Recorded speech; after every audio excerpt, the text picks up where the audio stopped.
पहिदल जाही चुबो हको पसीना गे। चल ना पीपर के छैया में छौड़ी बात माने हसीना गे।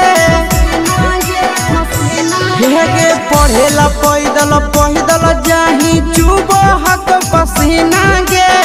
चल ना पीपर के छैया में छौड़ी बात माने हसीना गे। फाटे लगतो उठ जवानी मंदा हो जइतो। फाटे लगतो उठ जवानी मंदा हो जइतो। ये छौड़ी मंदा हो जइतो। खाइले हो मरा सकीरीम जवानी ठंडा हो जइतो। खाइले हो मरा सकीरीम जवानी ठंडा हो जइतो। ठंडा हो जइतो।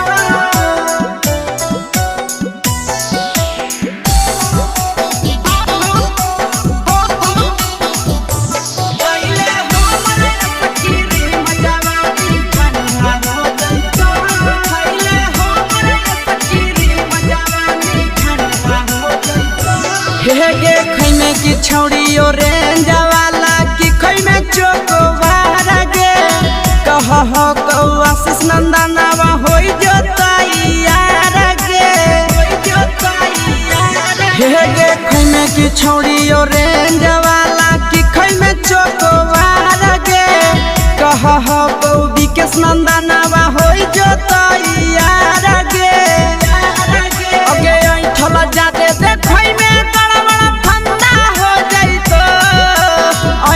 जादे देखै में गड़बड़ फंदा हो जइतो। ये छौड़ी फंदा हो जइतो।